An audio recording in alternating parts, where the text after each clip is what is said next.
Hey, welcome back. Another day, another vlog. Hope you're all well on this Monday. Hope your weekend was a good one and you got to catch up. I'm assuming most of you have had Christmas parties or trying to do Christmas parties, depending on the whole COVID thing. Lots to talk about today. Some tech news, some releases, some big news COVID wise. There's a lot to talk about. Now, I did get out and I had a quick shoot in the afternoon the other day, over the weekend. So that was cool. A little sunset shoot. Just went for a quick hike. So another little short video. I've got a few to pile up now that are coming. So you'll do some editing tonight and start trying to get on the ball. Because I'd say over Christmas, I'm probably not going to be able to edit anything. I'll be too busy doing other stuff and Christmas related, obviously, with family. And yeah, so want to try and smash out a heap over this next week and get videos ready to go. So I'm sort of got a couple of weeks in advance ready to go. So looking good in that front.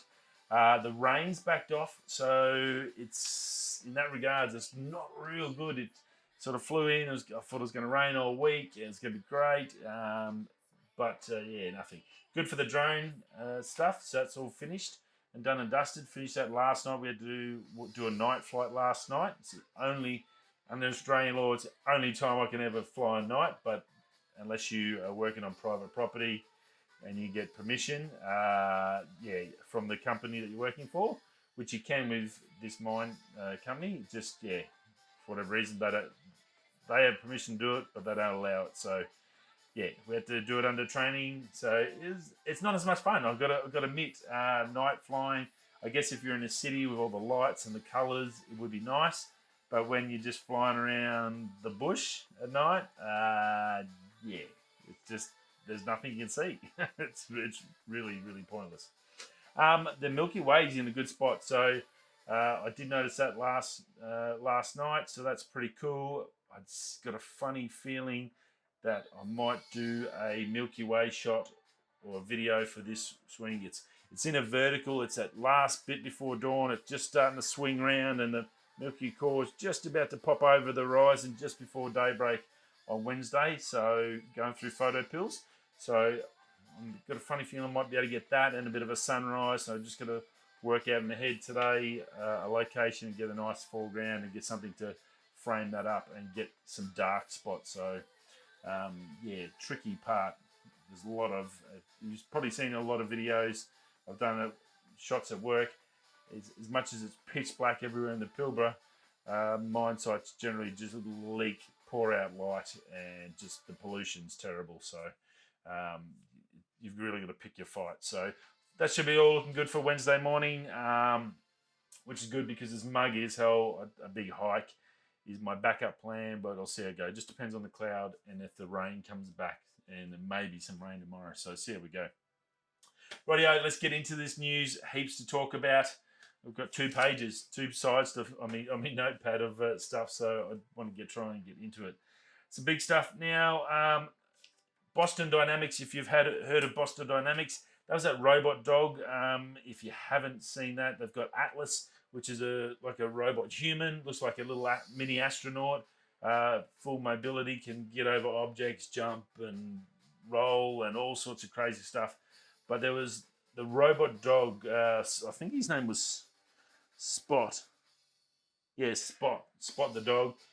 And if you go to Unbox Therapy, Google Unbox Therapy, Boston Dynamics, Spot the dog, you'll get the video. And it's, look, I've got to tell you, even remembering back to it, it was very unnerving to see what this dog could do. Now, someone that watches fantasy and horror movies my whole life, and I love them. I love those genres, sci-fi and all that. It's a little scary because this thing looks really close to being alive. So, or not alive, it's just what it can do. And I think if you look at technology as something that we control and down the track is possible, something that it isn't, we're not going to be able to control. It may control us. There's a million movies about that, and they all don't end with us going real well. This dog, the way it moves, it can climb upstairs and all this crazy stuff. Yeah, a little bit. just, I don't know, it might be just me, but it's just unnerving. So you go check that out over at Unbox. That's pretty cool. You check it out. Well, the big news on that, Boston Dynamics, US company, way in front on the robots. Well, they've just been bought out in $1 billion US deal, or I think it's 950 million US dollars, so well over $1 billion for Australia, by Hyundai, which is very interesting. Hyundai is obviously looking to, I guess, branch out, do some stuff. Their cars have gone from the world's crappiest cars to still the world's crappiest cars, and you'll never see me in one. Sorry, Hyundai, but they're crap. They're ugly and they're crap. I only can be honest. I've never liked a Hyundai. I'd never ever own one. I'd rather ride the push bike, I think. But yeah, they've got big. They're cheap. They're bargain basement, cheap, crappy. Just chuck them out the door. Line if they break, give them a new one. Sort of. Basically, they're like Chinese built cars before China started building stuff. So, but look, strange that they sold out. I thought Boston Dynamics would have had enough money and coming into it with what they're doing and the technology. Obviously, something's going on there that they were actually looking for a seller, or Hyundai just made them an offer they couldn't refuse. I actually thought $1 billion was a low valuation. I thought it would have been more for what you pay. I think Apple paid $3 billion for a headphone company to Dr. Dre, and they don't even use them anymore. They've made their own headphones. But $1 billion for this state-of-the-art robotic technology, which really, if you look down the track, is really capable of doing massive, massive things. Once you can get movement and opposable thumbs, that sort of negates the need of us to do dangerous tasks. And I think that's where robots really come into it really well. This to spot the dog going into like forest fires to drag people out. Robots doing stuff in dangerous situation. Hydraulic hoses that are pouring oil out, spraying oil. We can get hydraulic injection. There's so many good things they could be used for. I can't see that the $1 billion is really its true value. It's probably just a market value, so maybe there's some issues underlying. But very, very strange that they did sell, I thought. But yeah, look, Hyundai's got plenty of cash with their construction and marketing. You think of Hyundai just cars? Well, actually, they're a big earth-moving company as well. They do a lot of machinery. They do fridges and everything. So they got plenty of money to throw into this, which is good for the technology. That it's just, I hope the technology stays true to where the guys who've taken it, because it was, it was very, very cool tech. So we'll, I guess, hopefully hear more about it and how it's going to change under Hyundai umbrella. Aputure released Aputure. If you have lights, we all need lights. It's one of the biggest things. I learnt when starting the channel from going from an iPhone with epoxy fluorescent lights on that are flickering and flickering to having decent lights like my, I've just got some stand lights here, but I've got my Aputure light up here, my little bulb, my colour bulb that I can change with the Studious link, which is really cool.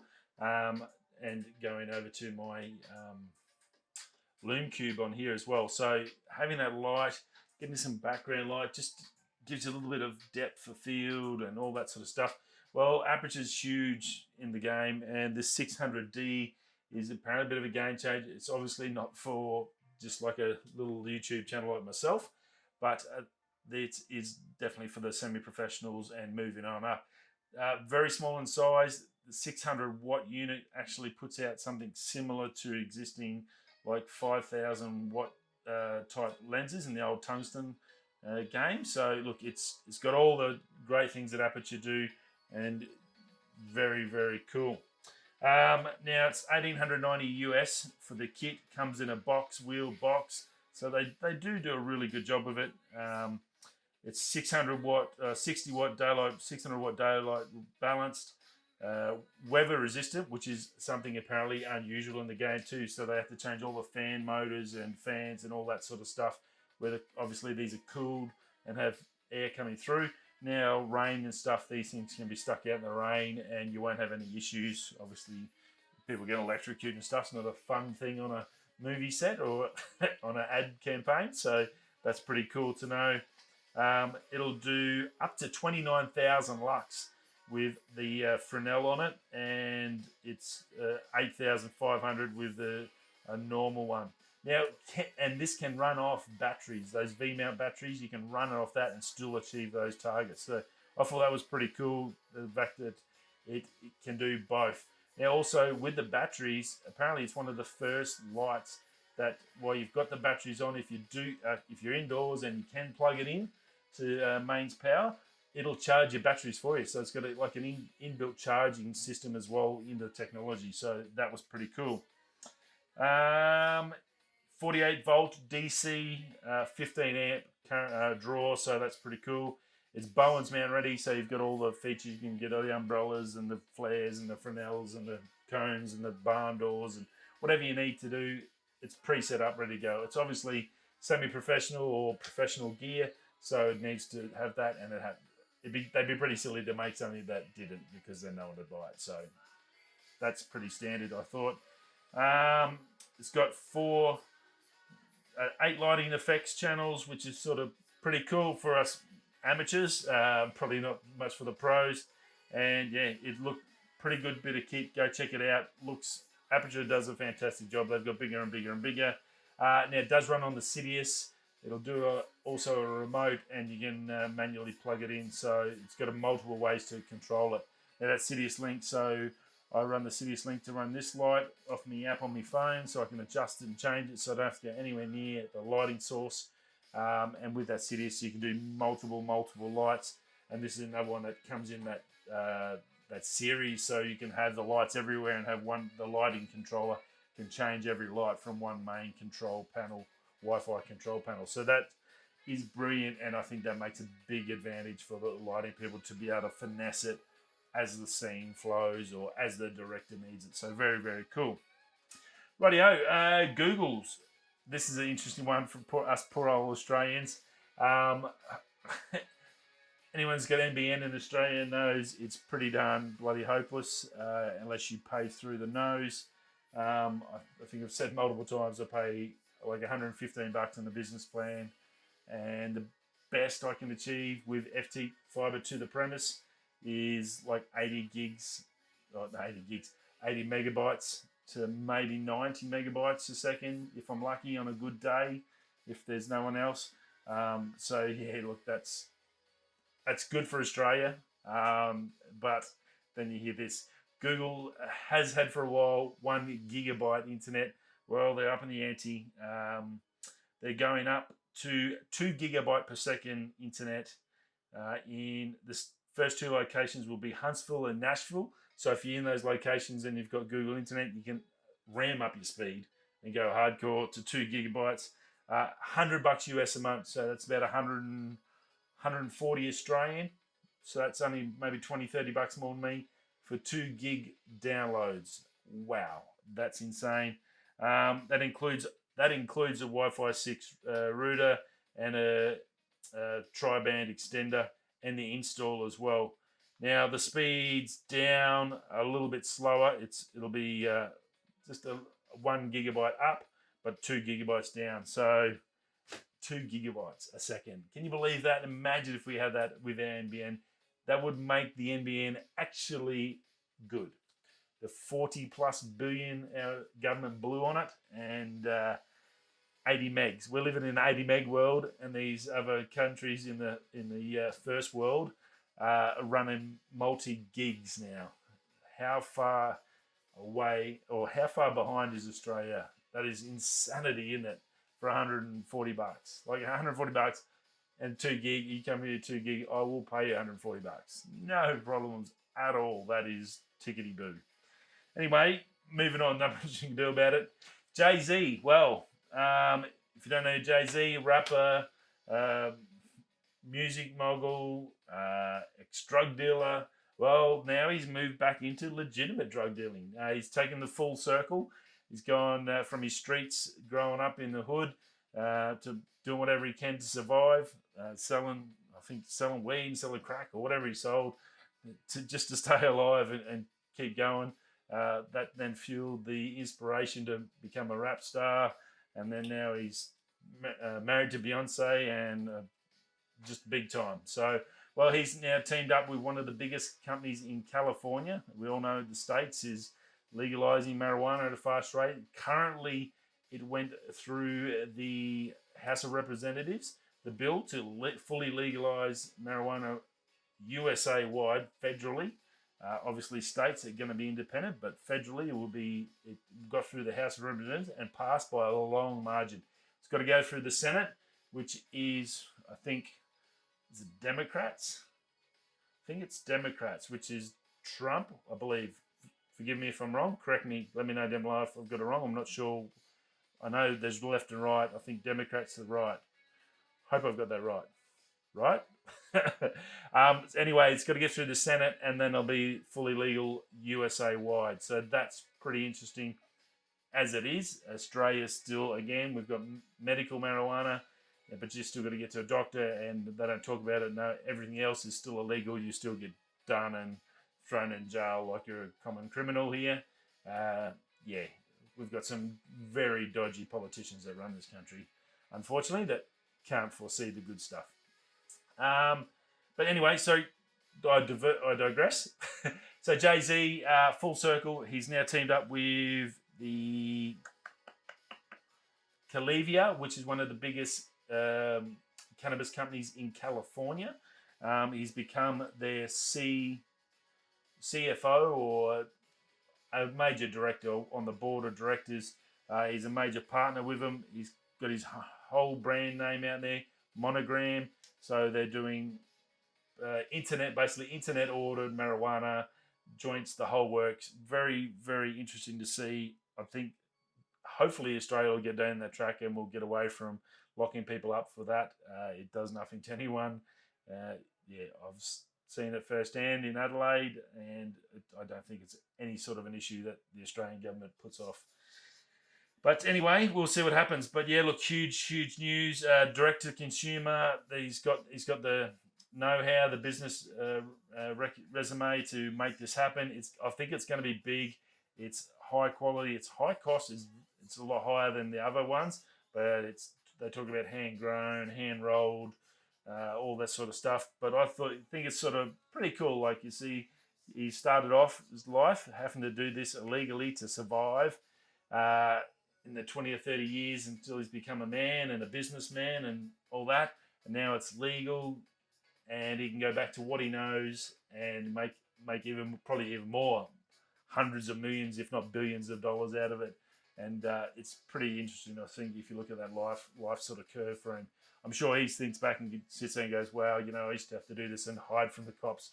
Now I'm selling it to the cops after they've knocked off work. So very, very interesting. Something different. The world is a-changing. Now, massive news. COVID-19 USA, the vaccine got approved through their final test through the FDA on Saturday. First injections are scheduled for today, Monday. So probably about 10 hours from now, it'll turn over to Monday in the States. So we will be seeing that happen. So look, that's fantastic. Personally, my family has some great friends in New York, and their mother has gone into hospital with COVID and intensive care. It's no fun for anyone. If you don't think it's real, it's definitely real. When it does affect your friends and family, you soon realise that this isn't some conspiracy. But look, hey, couldn't happen better timing. Fingers crossed. I'm sure they're going to get to all these people that are in the hospitals that are suffering. They can get these injections into them, and that's going to help them out and make sure that they're okay and they bounce back from this. So, fingers crossed. From a personal note, I think that's amazing. It's great to see them just fast track this stuff. Sometimes there's a lot of bullshit that gets done and slows stuff down. So it's good to see when these things get pushed through and they're still done right, but we know it's going to save some lives. If anyone needs it, it's the US, and they need it now. They're getting smashed for it. So look, huge. That is huge break, and I don't think we'll probably see over the Christmas period all the cold weather too, pneumonia, all the normal stuff that's going to help COVID just spread and go nuts. This is hopefully going to be the thing that could turn it all around for the States.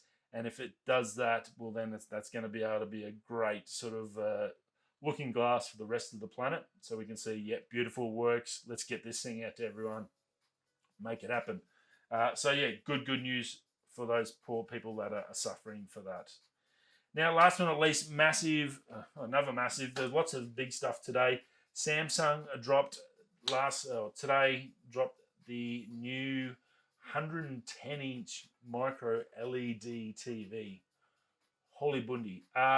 Look, I'll leave the price to last. I don't want to shock you straight up, so you just go, whatever.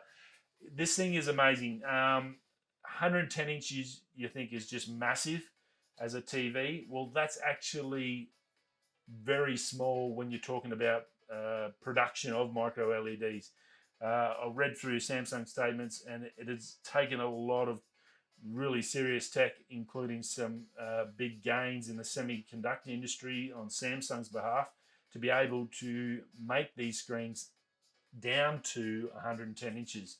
They built the wall a couple of years ago, which was all micro LED.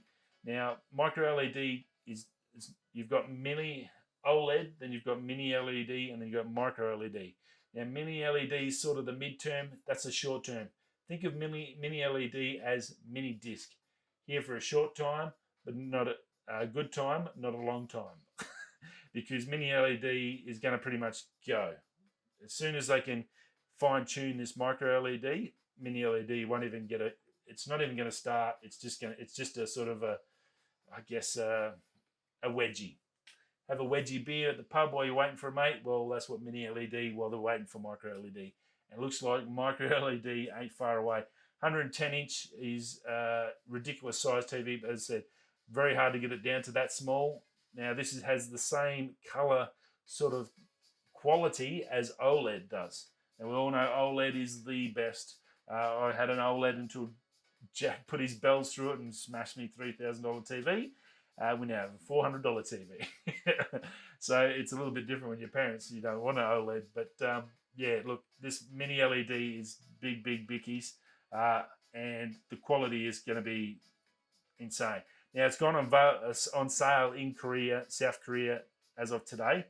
We won't see it in the rest of the world until first quarter of 2021. Now, the good news is you won't have to worry about buying one unless you're a millionaire. 110-inch screen. It seems big, but it's like just a telly in your room. It'll fit on your wall. That's fairly good. But do you have 206,000 Australian dollars to buy it? Oh yeah, 206 grand for a 110-inch TV. Look, it'll last 10 years. It's got a 100,000 hour lifespan. It'll run 4K HDR, no problems. It's full Adobe RGB and DCI spectrum 100%. So like the color spectrum's perfect. And yeah, but 206 grand. I don't think I'll be getting one of those for the channel for a while yet. It'll be interesting to see if the big YouTubers can actually afford one. Maybe they'll get a test unit to show it off, but maybe like an Unbox Therapy or MKBH. I don't think this is going to be doing the rounds though, unfortunately. That is massive. Maybe a Linus Tech Tips, we might be able to get to see it, but 200 grand. Woo! That's a lot of moolah, isn't it? I do remember when the OLEDs come out, I think like the 70-inch OLED, 80-inch OLED was like $20,000, but not 200. So as you see, there's a little bit to go before it becomes actually mainstream. But look, this is a massive step. That's really what it's all about. Into production, consumer products. The first step, we need those big rich guys out to go and buy and put them in their spare houses everywhere in France and on the Riviera. So we can then, it flows on, and then we end up with a 55-inch for only $3 grand that we can afford. So Jack can smash it. And that's about it. Hope you all have a fantastic day. I will see you tomorrow. It'll be shift change night. Shift change and the shift change and shift change. And I will see you all then. Radio, thanks for coming. If you're coming that way, I'll see you tomorrow. Peace.